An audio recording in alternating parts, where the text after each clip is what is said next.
स्वागत छ हजुरलाई मेरो युट्युब च्यानल मेरा टिप्स एन्ड ट्रिक्समा।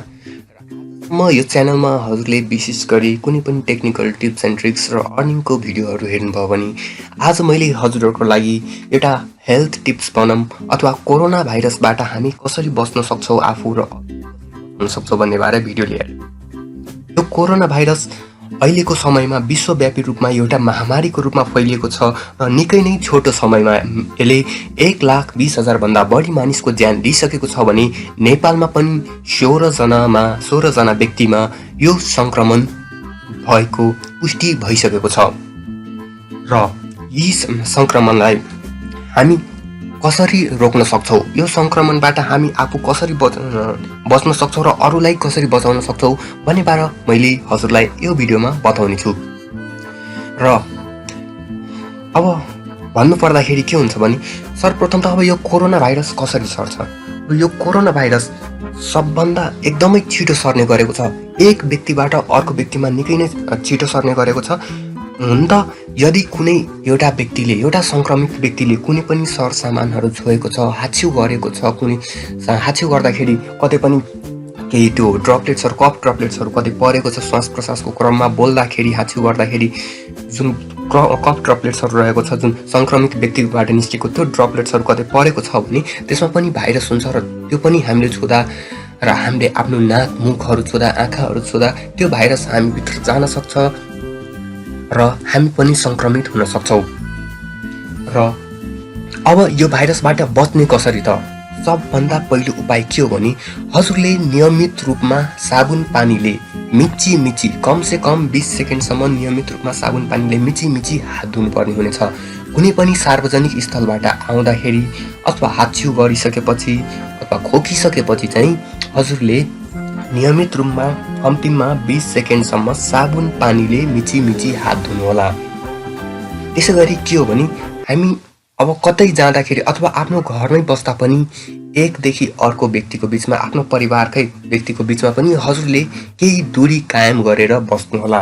किनभने कुनै पनि व्यक्तिमा कोरोना भए पनि ती व्यक्तिले कुनै पनि लक्षण नदेखाएसम्म पनि कोरोना सार्न सक्छन् अथवा एकदेखि अर्को व्यक्तिमा त्यो संक्रमण फैलाउन सक्छन्। त्यसैले कोरोनाको लक्षण नदेखिए पनि हरेक व्यक्तिबाट हजुरले दूरी कायम गरेर बस्नुहोला। र विशेष गरी जो मानिसहरू जसको रोग प्रतिरोधात्मक क्षमता कम छ र पटक पटक बिरामी हुने गर्नुहुन्छ उहाँहरूले चाहिँ विशेष गरी दूरी कायम गर्नुहोला। त्यसै गरी के छ भने अब कुनै पनि हामी सार्वजनिक स्थलमा जाँदा अथवा बाहिर निस्किँदाखेरि कुनै पनि अत्यावश्यक सामानहरू कुनै पनि पसल जाँदाखेरि चाहिँ के हुन्छ भने हजुरले अनिवार्य रूपमा आफ्नो नाक मुख एउटा सफा कपडाले अथवा मास्क लगाएर निस्किनुहोला। र बाहिर निस्किँदा मास्क लगाए पनि आफ्नो नाक मुख छोपेर निस्किँदा पनि दूरी कायम गरेर बस्नुहोला। मास्क लगाउनु भनेको दूरी कायम नगर्दा पनि हुन्छ भन्ने छैन। मास्क लगाए पनि हजुरले दूरी कायम गरेर बस्नुपर्ने हुन्छ। त्यसै गरी अब कोही भेट्नुहुन्छ भने हामीले हात मिलाउने गर्छौँ। त्यसरी हात नमिलाइकन हजुर नमस्ते गर्न सक्नुहुन्छ, नमस्कार गर्न सक्नुहुन्छ। र त्यसै गरी दूरी राख्दाखेरि कमसे कम 6 फिटको दूरी एक अर्काबीच राख्नुहोला। र खोक्दा अथवा हाछ्यु गर्दाखेरि एउटा सफा कपडाले छोप्नुहोला अथवा कुनै सफा कपडा नभए टिस्यु नभए आफ्नो कुहिनोले छोप्न सक्नुहुन्छ। र यदि कुनै कपडा प्रयोग गर्नु भएको छ अथवा टिस्यु प्रयोग गर्नु भएको छ भने ती टिस्युलाई अथवा कपडालाई एउटा सुरक्षित स्थानमा राख्नुहोला। र त्यस पश्चात लगतै तुरुन्तै आफ्नो हात साबुन पानीले मिची फेरि पनि राम्रो तरिकाले 20 सेकेन्डसम्म कमसे कम आफ्नो हात धुनुहोला। त्यसै गरी अब बाहिरबाट आइसकेर पनि हुन त मैले अघि नै भनिसकेँ, बाहिरबाट आउँदा पनि हजुरले साबुन पानीले आफ्नो हात धुनुहोला। र हजुरको घरमा यदि घरको आफ्नै घरको मान्छे पनि यदि बाहिरबाट आउनु भएको छ, कुनै बाहिरको हजुरको घरभन्दा बाहिरको स्थानबाट आउनु भएको छ भने उहाँसँग पनि केही दिन हदसम्म दूरी कायम गरेर बस्नुहोला। किनभने नेपालबाट बाहिरै आएको मान्छेले कोरोना सार्न सक्छ भन्ने छैन, नेपाल भित्रै रहेको मान्छेले पनि कोरोना सार्न सक्छ। त्यसैगरी आफ्नो परिवारजनहरूसँग पनि केही हदसम्म हजुरले दूरी कायम गर्नुपर्ने हुनेछ यो महामारीको समयमा र आफू पनि बच्न सक्नुहुन्छ यसरी। र यदि हजुरमा केही छ, हजुरसँग पनि त्यो कोरोना भाइरस हुन सक्छ, हजुरकोमा लक्षण नदेखिएको हुन सक्छ, त्यसैले दूरी कायम गरेर बस्नुहोस् र आफू पनि बच्नुहोस्, अरूलाई पनि बचाउनुहोस्। र यो लकडाउनको बेलामा चाहिँ बाहिर जताभावी ननिस्किनु होला।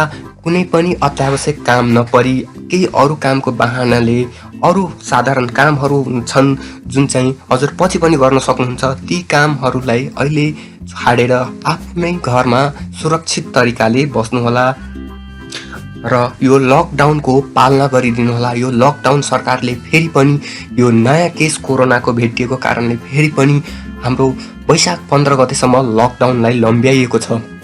त्यसैले यो लकडाउनको पालना गर्नुहोस्, घरमै आफ्नो परिवारजनसँग समय बिताउनुहोस्, बाहिर ननिस्किनुहोस्, सुरक्षित तरिकाले घरभित्रै बस्नुहोस्। घरभित्रै बस्नुहोस्, आफू पनि बच्नुहोस्, अरूलाई पनि बचाउनुहोस्। हस्त आजको भिडियोलाई यति नै। यी कुराहरू जानकारीहरू पक्कै पनि हजुरले आफ्नो परिवारजनहरूसँग इष्टमित्रहरूसँग पनि सेयर गर्नुहोला ताकि उहाँहरू पनि यी उपायहरू अपनाएर सुरक्षित बस्न सक्नुहुनेछ र अरू इष्टमित्रलाई साथीभाइहरूलाई पनि सुरक्षित राख्न सक्नुहुनेछ। हस्त धन्यवाद।